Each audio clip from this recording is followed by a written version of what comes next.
I unmounted the whole chassis, as you can tell, from the bottom part of the cabinet. And what you're actually looking at right now is the bottom of the cabinet. And in fact, if you look in between the tuner block here and the IF board here, you can see the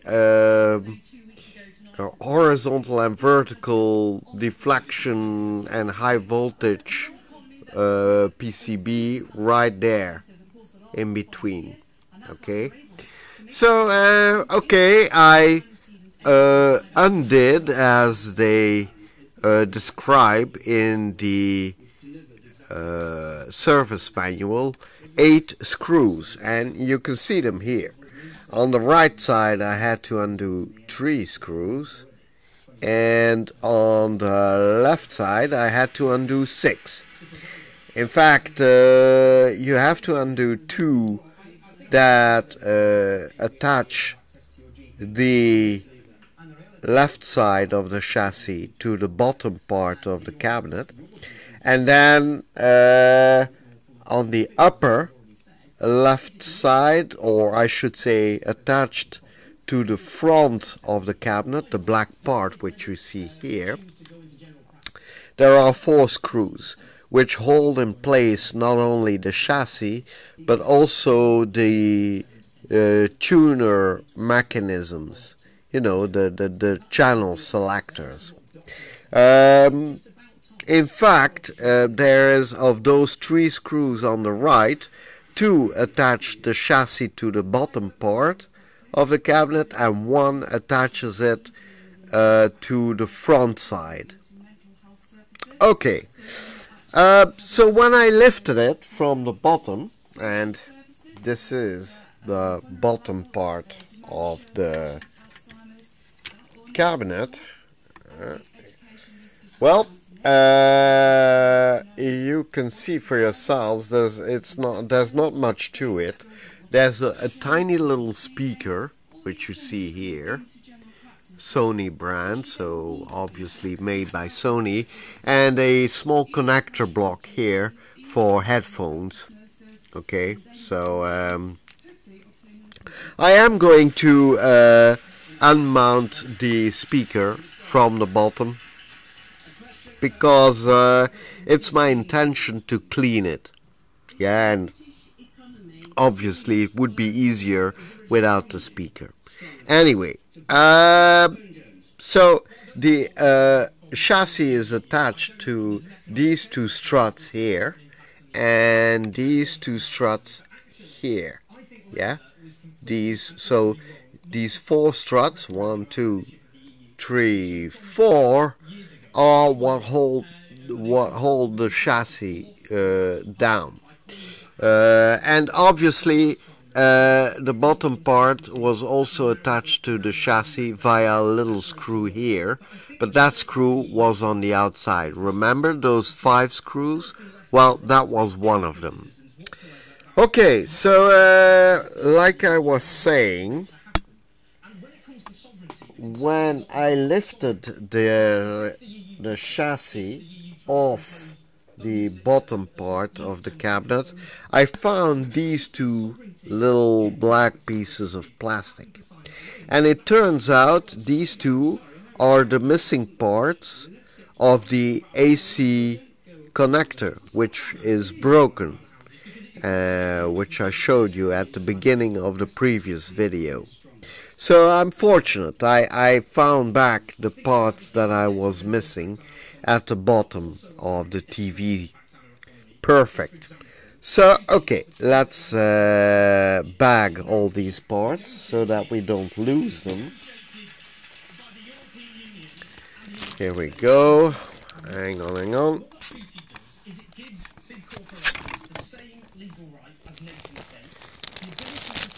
Okay, let's put in the screws. That's damaging to the economy, that's damaging for our sovereignty. This government, they're happy to sign away our sovereignty and power when it comes to TTIP, but when it comes to defending the those who fund them to the city, they're Okay, what else am I going to unmount? Oh yeah, these two buttons if I can. But that doesn't seem so easy, because you see the front bezel. Well, this front, the black front, is still attached to the chassis. Now, I'm not too fond of the idea of releasing this part of the TV, because there's a lot of stuff attached to it. But I'm afraid I won't have much choice if I want to work on the channel selectors. Yeah. So unfortunately for me, I'll have to well, release this whole chassis from the front part of the TV at one stage or another. Okay, so what's next? Well, I'm going to unmount the IF PCB, which is this one, from the bottom of the chassis so that I can recap it. Because there are a few electrolytics on it that probably need replacing anyway. Also, there are a few electrolytics on the side, which you see over there, so here. So those will also be replaced. Now, I'm not 100% certain, but it could well be that there are electrolytics in the channel selectors. But I'm really reluctant to open them and to start messing around in them, because most of the time channel selectors are full of tiny little coils and all that, and they are really sensitive, and I really don't want to mess with delicate stuff inside those channel tuners. I'm really not contemplating doing it, unless of course I need to, but let's just hope I don't have to. Okay, so well, let's get on with the IF board, and then we'll pick up from there. Okay, I did something that I was really not too keen on doing, and that is that I unmounted the whole chassis from the bottom of the cabinet and also from the front. Huh? Yep, indeed. I unscrewed it from the front of the cabinet. And, well, maybe it's not such a bad thing. I need to clean it anyway. There are no cracks or anything. And the front of the cabinet was attached to the chassis by 5 screws to the chassis directly, and then 4 screws that were holding down these clamps that pull the screen, or the CRT I should say, straight and flush towards the opening of the front panel of the cabinet. And these hooks pull on this brass ring which goes all around the edge of the CRT and pulls it towards the front of the cabinet. Well, one of the reasons why I did this was, well, because I wanted to have a closer look at these channel selectors and see whether the mechanism is okay, and maybe even clean it, and also clean the CRT. As you can tell for yourselves, it's quite dirty.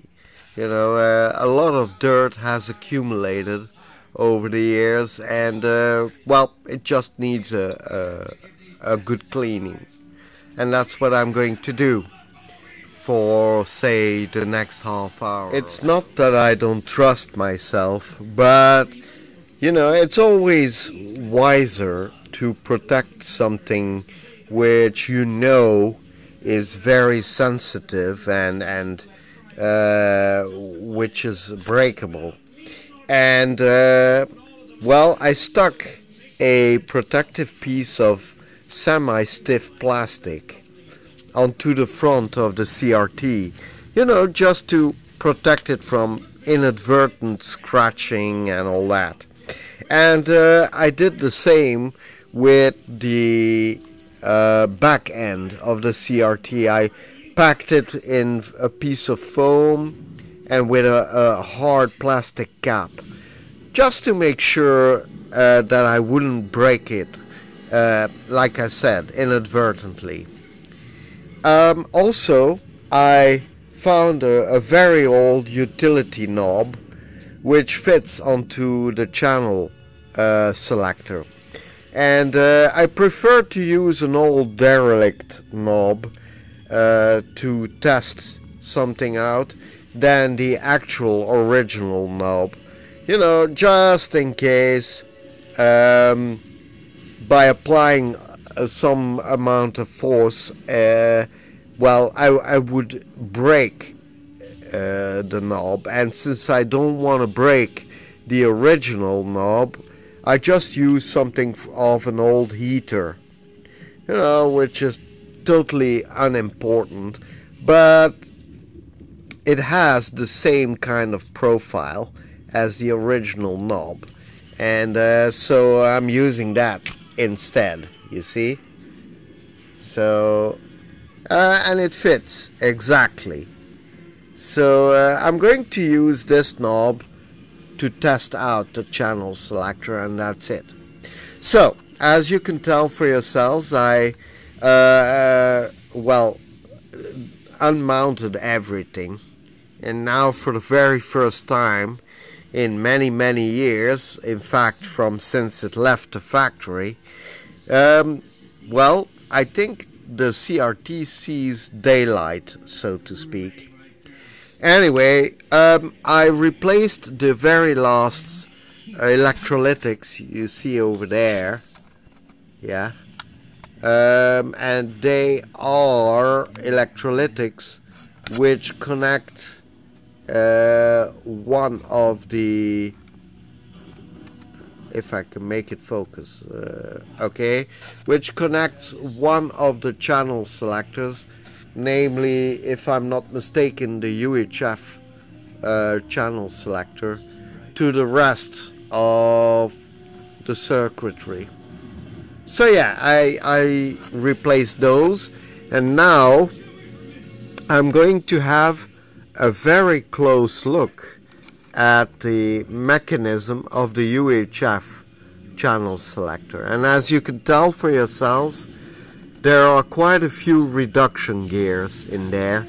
So I'm not really a mechanical person. Well, actually, I'm not too good with clock mechanisms and all that, but I'm going to give a try at cleaning it and seeing whether I can make it work the way it was intended to work. Because as you remember, for some reason or other, this dial here doesn't want to move along with the dialing when I change channels. So yeah, well, that's my next assignment. The volume potentiometer, as you can tell for yourselves, well, actually the axis of it is a kind of plastic, and well, if you look at it from the top, you can see for yourselves it is bent. Now, I could do the easy thing and order a new potentiometer with an on-off switch mounted to the back of it, like this one. And by the way, this is a 5 kilo ohms linear potentiometer. Or I could try another method, which would be to gently heat the stub up with my heat gun, and with a little bit of mechanical persuasion try to bend it straight again. Now, I suppose it wouldn't harm to heat it up a little bit and then try to bend it back. And anyway, you know, if that doesn't work out, I can still order a new potentiometer, I guess. Although I'd like to keep it original. I mean, I'd like to stick to the original parts, if at all possible. So, yeah, well, let's take the heat gun and see if we can bend it back a bit.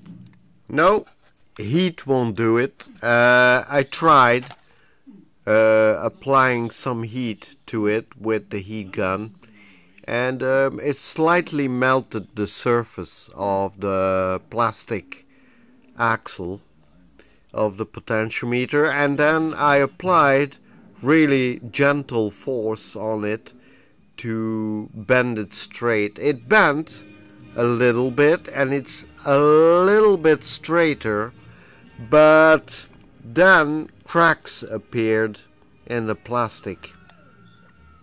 So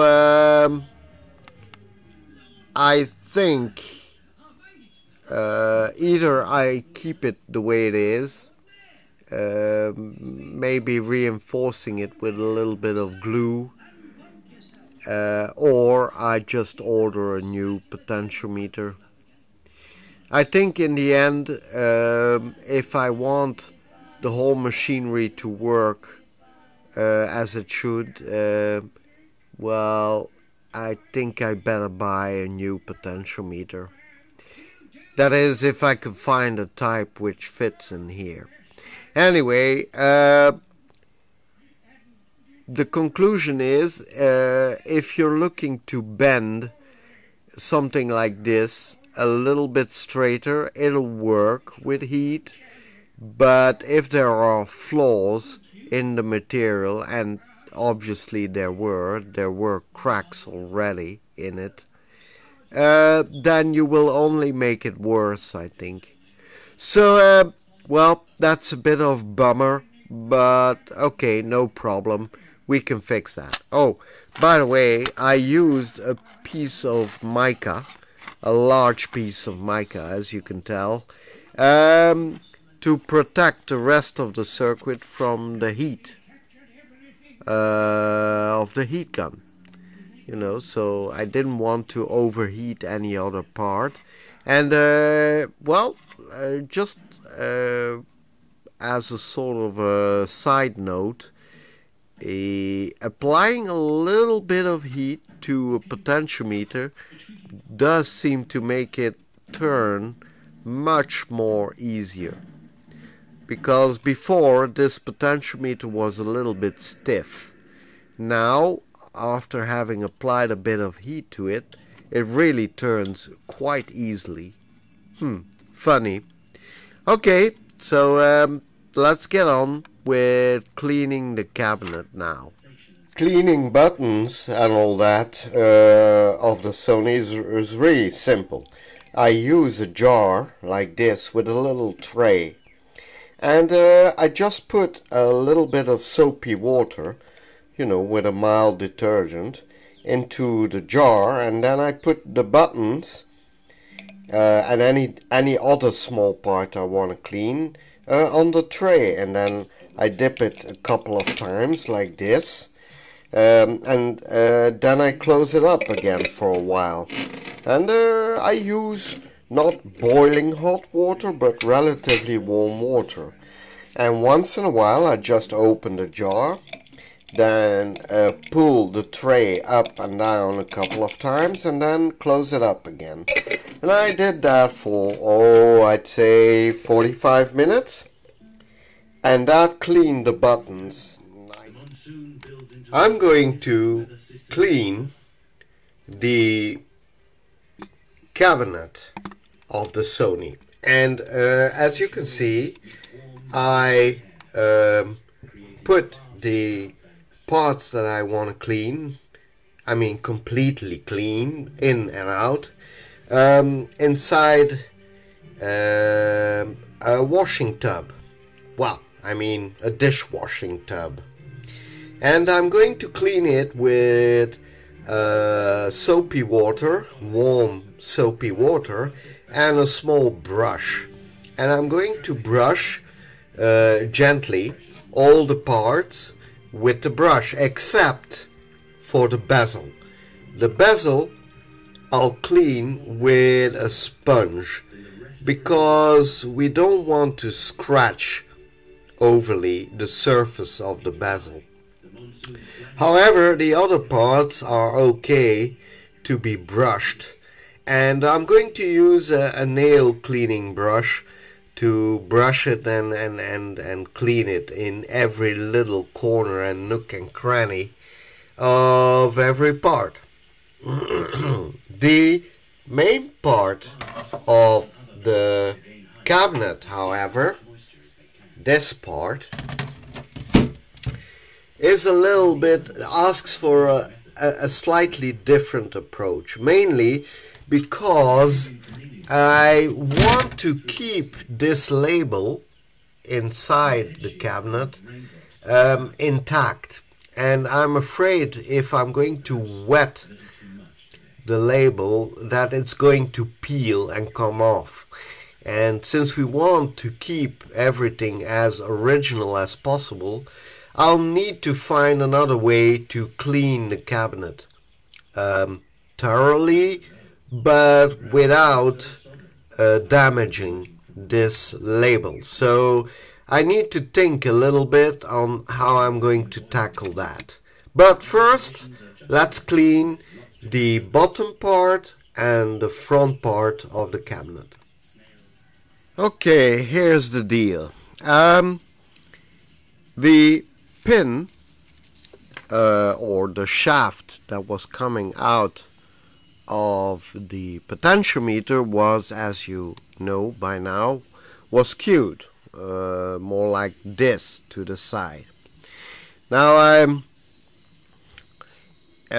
I thought, since it looked like plastic, that it would be enough to gently heat the plastic, and then to be able to bend the shaft back straight.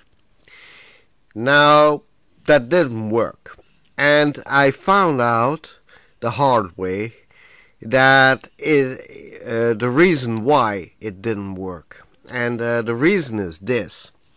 Actually, what I first thought was a plastic shaft was actually a piece of aluminum, which I'm holding right now.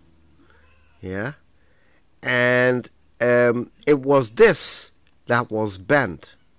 So it was actually a piece of aluminum which was mounted onto the shaft end there. And the aluminum shaft, so this piece actually, was bent. This was what was bent. And it seems in the factory they had molded a piece of plastic around it so as to make it fit the button. And this is what's left of the plastic. As you can see and tell for yourselves, it pretty much cracked, completely cracked. But you can still see the traces of that piece of aluminum inside the plastic shell. So, well, it was bent for a reason. I mean, somebody must have dropped something heavy onto the button a long time ago, or maybe even dropped the TV right on the button. Although that would be peculiar, but it can happen. Now, excuse me, the problem remains that now that, well, that piece of aluminum was already cracked, and heating it up did nothing more than widen the crack. So it broke off completely, cleanly, as you can tell. I'm not going to glue or mount it back. It was skewed to start with. I'm not going to mount a bent piece of metal back. So no, that's out. So now I have two choices. Either I replace this potentiometer and combine with an on-off switch, as you can tell, or since, well, it is theoretically already lost, quote unquote, I could give it a shot and try to repair the broken shaft. And I found exactly what I had hoped to find, namely a piece of steel, a steel shaft, with at the end a small threaded tip. You could say a small kind of screw, but it's one piece of steel. And what I intend to do now is to drill a little hole inside the stub of the shaft, which is left over there, just large enough to accept this screw tip so that I can thread it into what remains of the shaft. Now, the shaft is aluminum. This is steel. Normally, aluminum is a lot more softer than steel. So, let me see if I can. So, if I'm lucky, I can make this end thread into the aluminum. So, and okay, the shaft, the steel shaft or rod is too long. That's obvious. But with a little bit of luck, I can grind it to the height I need, about this. So I would need about an inch of this shaft, and that's it. And then I would need to bevel it on one side so that the button would fit onto it. If it's still a little bit too small, I can put a piece of shrink tubing around it to make it fit, I think. In any case, I've got nothing to lose. So, the plan is that I'm going to drill first a tiny little hole right down the center of the stub, which is left. So right down the center of this. And then I'm going to take a drill which has the same, or well, at least I hope, will have the same diameter as the little stub on the steel pin or the steel shaft which I'm holding. And then I'm going to drill out that hole a bit larger and to such a diameter that I hope I can screw in that steel shaft. I know it's dicey and it probably won't work, but hey, what have I got to lose? Nothing. And it'll be interesting to see whether I can pull it off or not. So here we go.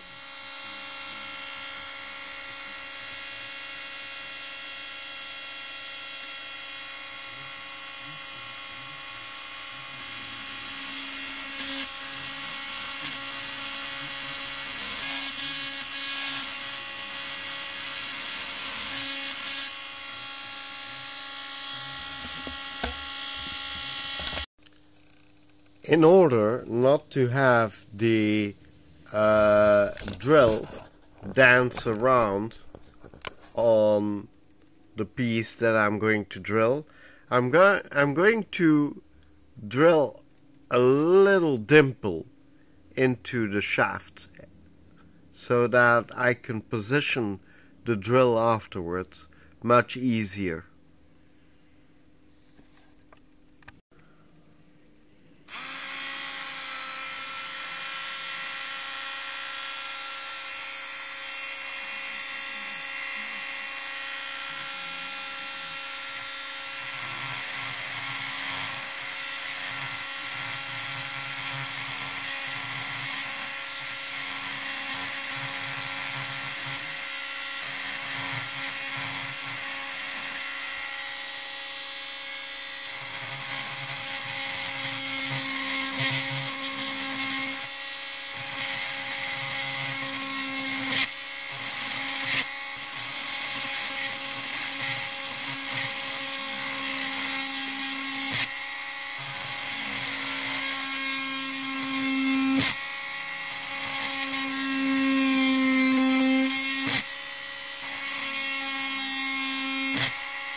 Okay, dimple made.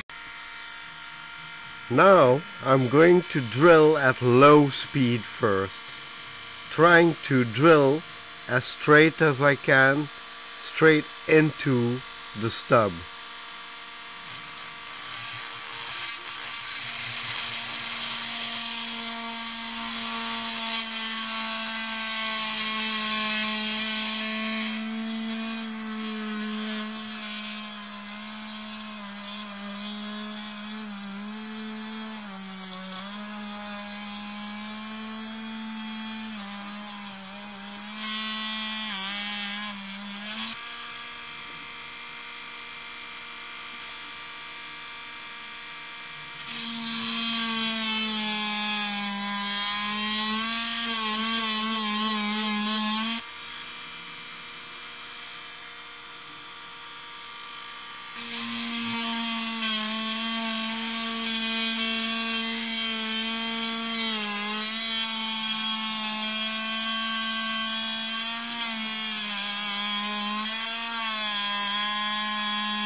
Okay, that's step one. I enlarged the hole a little bit with a ball grinder first. Now I'm going to drill really in depth into the shaft, or at least I'm going to try to. So here we go. Medium speed.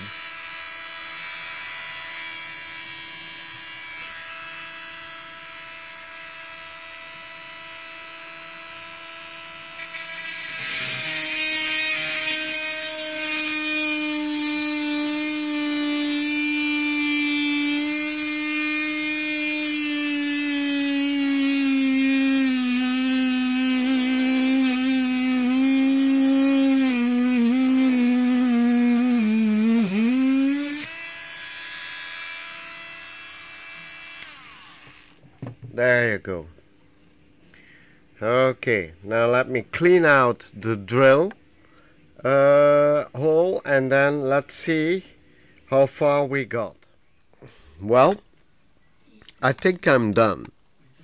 As you can tell, I grinded what was excess of that shaft that I intended to use to replace the broken shaft on the potentiometer. And well, I grinded, or I beveled it so that it has a shape which fits the profile of the button.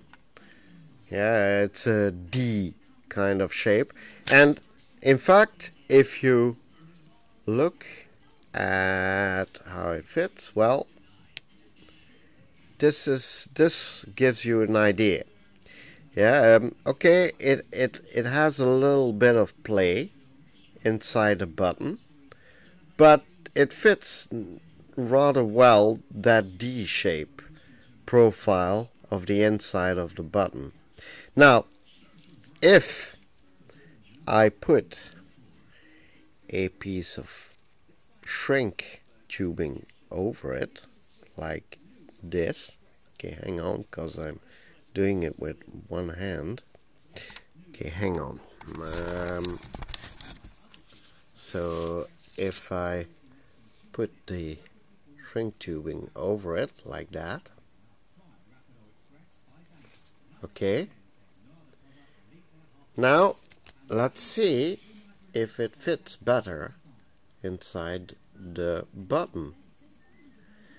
Okay, mind you, I haven't shrunken the plastic yet, but yeah, there you go.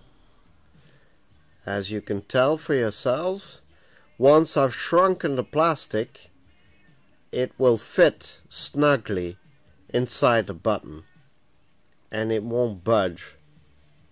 So it'll be nice and snug inside. Now, the point is, this is important, of course, but the most important part, of course, is that the button, or rather the shaft that I cut, fits inside the potentiometer, and I think it will. I did my best to cut it as it should be, and what I'm going to do actually is mount the shaft, but with glue, extra glue on the shaft, so that when it's inside the potentiometer's shaft, it won't let loose when I turn it over. Yeah, because I need to be able to put some force on it, you know, and turn it left and right. And as you can tell, since it isn't locked into place inside the shaft, if I turn counterclockwise, it will simply unscrew, which of course we don't want. So what I'm going to do now is I'm going to thread the shaft a few times in and out of the potentiometer's shaft, and when I'm satisfied with the depth the new shaft has, then I'm going to put a drop of glue inside the drilled out shaft and one on the end of the new shaft, and in fact it will be contact glue, and once the contact glue is almost curing or starting to cure, then I will screw in the new shaft and leave it there for the glue to cure. Now, normally contact glue, well, we all know it as super glue, cures in say less than 20 minutes completely, but I think I will leave it to cure for 24 hours, just to be on the safe side, okay? Because if I have to do it all over again, well, it's possible, but it would make my life just that bit harder. So I would say the operation was reasonably good. It succeeded, I would say. Now, granted, it's not exactly the way it was, but I'm more concerned at this stage with having a normally functioning potentiometer onto which I can fit the button the way it should be fit.